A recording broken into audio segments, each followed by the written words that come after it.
Assalamualaikum warahmatullahi wabarakatuh.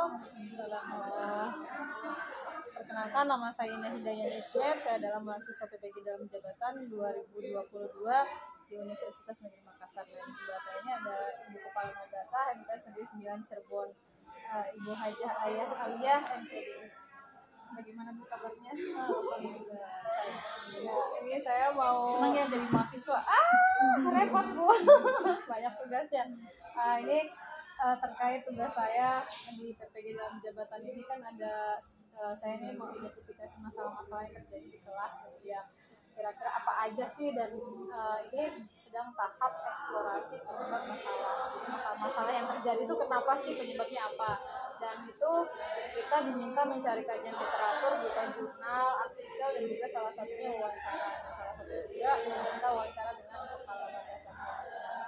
Nah, untuk ini ada beberapa pertanyaan yang akan saya ajukan kepada Ibu. Salah satunya, ini yang pertama, menurut pandangan Ibu, faktor-faktor apa saja yang menyebabkan motivasi belajar peserta didik itu cenderung rendah? Lihat dari faktor siswanya dan juga faktor guranya. Baik, terima kasih. Faktor-faktor penyebab kecenderungan rendahnya motivasi belajar. Kalau menurut saya, faktor motivasi yang pertama tentunya faktor guru. Ya, guru itu seharusnya mempersiapkan diri sebelum mereka mengajar.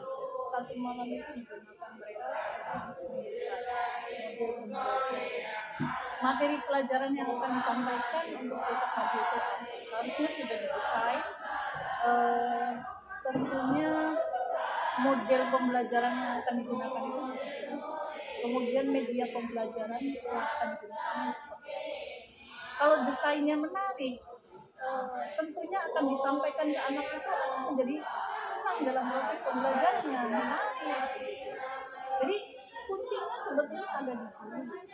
Apakah mereka mampu membuat materi ini bisa menarik ke siswa atau tidak?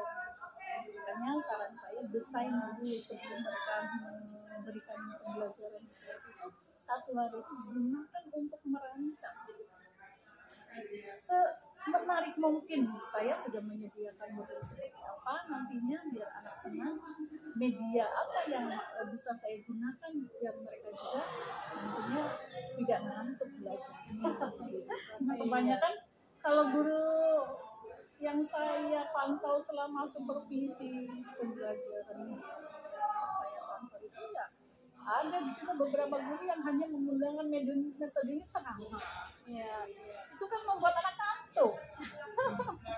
Berarti lebih ke motivasi belajar rendah itu cenderung gurunya juga nggak kreatif ya Bu ya. Guru itu harus mendesain sekreatif mungkin lah bagaimana pembelajaran.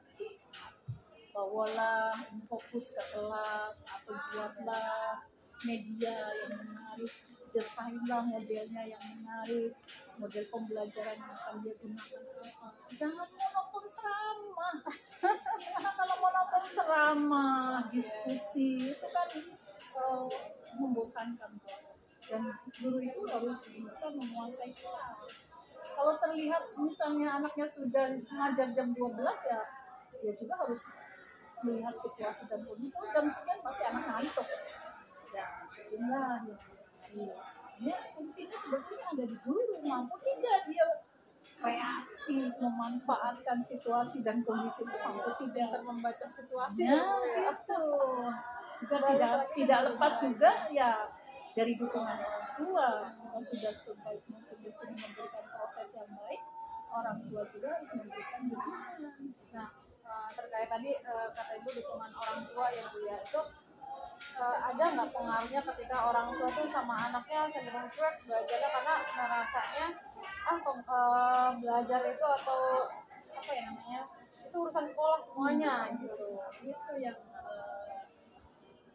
salah kaprah begitu Ya, kadang-kadang saya udah bayar sekolah berarti itu urusan sekolah gitu kan. Kadang ada orang tua yang beranggap yang harus kita kasih masukan terhadap orang tua bahwa tanggung jawab proses pembelajaran itu tanggung jawab kita semua, tidak hanya tanggung guru, stakeholder yang ada di madrasah, tetapi juga orang tua. Karena waktu yang lebih banyak anaknya dengan orang tua.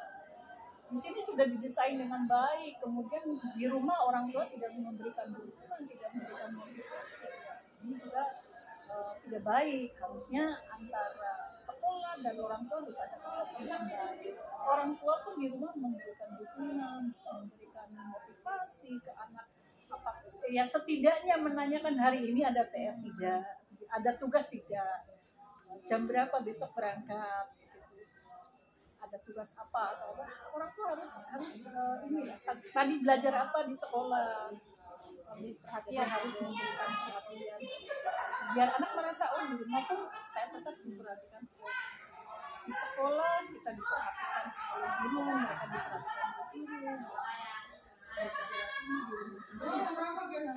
jadi balance begitu. Bahkan kalau sudah ada dukungan dari orang tua, kemudian ada kerjasama dengan guru dan stakeholder yang ada di pembelajaran bisa sukses, termotivasi. Terus kenapa kadang kecenderungan orang tua itu kurang perhatian sama anak itu penyebabnya apa sih? Maksudnya terkait dengan pembelajaran di sekolah itu kira-kira kemungkinan besar mungkin faktor pekerjaan orang tua gitu. Kemungkinan orang tua yang bekerja yang jauh. Kalau di lingkungan kita banyak orang tua yang kerja di Jakarta, kerja di luar negeri, biar anak dititipkan ke neneknya, ke pamannya, ke bibinya. Iya, artinya dukungan dari orang tua kurang. Orang tua tidak bisa memantau setiap hari anak saya seperti apa, kegiatan belajar di sekolah seperti apa, di rumahnya seperti apa, juga kan tidak terpantau. Dan kemungkinan lagi sumber daya dari orang tuanya juga, faktor pendidikan dari orang tua juga. Kalau orang tua mungkin pendidikannya kurang gitu ya, mereka juga kan tidak memandang bahwa yang namanya pendidikan itu diperlukan buat anak. Artinya apa? Mereka harus memantau pendidikan anaknya. Cukup saja saya yang punya pengalaman pendidikannya lebih rendah begitu, setidaknya anak saya harus lebih dari saya. Khusus anak harus belajar dengan baik. Sekarang sudah teknologi, apapun yang sudah harus teknologi, harus mantau. Bisa dengan by telepon atau apa, seharusnya sih sudah bisa kepantau begitu.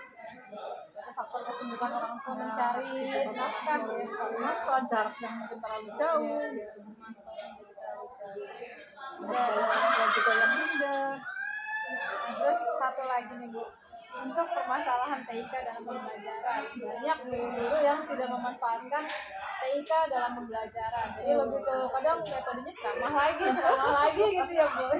Itu kira-kira menurut Ibu permasalahan itu penyebabnya apa? Kalau dan Ibu sebagai kepala, betul, karena saya ya setiap tahun mensupervisi ke kelas begitu ya. Saya sering memantau sendiri begitu bagaimana proses pembelajaran yang dilakukan oleh guru. Masih banyak yang usianya di atas 50 tahun. Ya itu kebanyakan seusia saya mungkin dikatek gitu ya, ke teknologi begitu. Seharusnya sih kalau mereka mau belajar, masih banyak kesempatan belajar kepada yang lebih muda. Tapi kemungkinan besarnya mereka ya tidak mau merubah mindset mereka, mengikuti perkembangan zaman atau belajar lebih muda.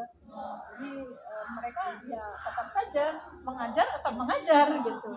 Padahal kalau di briefing saya sudah selalu mengingatkan bahwa yang namanya perkembangan zaman itu semakin berubah. Semakin teknologi itu akan semakin menguasai di semua lini begitu ya, apalagi di pendidikan. Silakan digunakan teknologi yang ada, IT yang ada di madrasah. Atau kita juga punya Infocus. Mereka juga harus punya laptop. Kita punya ini pembelajaran aplikasi e-learning kan? Silakan digunakan, itu ada aplikasi pembelajaran e-learning. Di sini sudah ada wifi, sudah ada. Sebetulnya kalau mau dimanfaatkan secara maksimal bisa. Cuma dia terkendala tadi karena mungkin keterbatasan kemampuan dari orang-orang yang umurnya sudah 50 tahun ke atas gitu. Tapi ya yang muda-muda gitu, juga Bu. ikutan gitu ya. Iya, gitu gimana tuh Bu? Termasuk saya juga. Makanya dalam briefing atau dalam rapat saya selalu menghimbau gunakan IT, gunakan sarana dan prasarana yang ada. Terus sekarang ditutup pembelajaran itu menggunakan laptop, menggunakan infocus. Enggak, sertifikasi itu buat apa? Sertifikasi itu bukan buat beli mobil. Itu sebagai penunjang untuk meningkatkan kualitas guru seharusnya sih. Tapi kalau gurunya sarana dan sertifikasi masih dimaklumi ya, Oh Bu. gitu.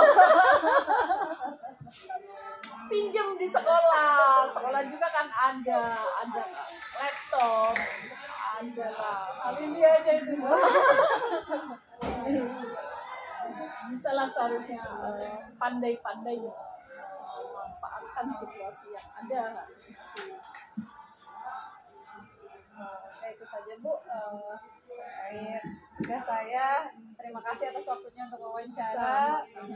Mudah-mudahan apa yang Ibu sampaikan nanti bisa sampai ke guru-guru yang lain, dan termasuk juga saya bisa introspeksi diri untuk lebih baik lagi dalam mengajarnya. Terima kasih, itu saja Bu. Ya, wassalamualaikum warahmatullahi wabarakatuh.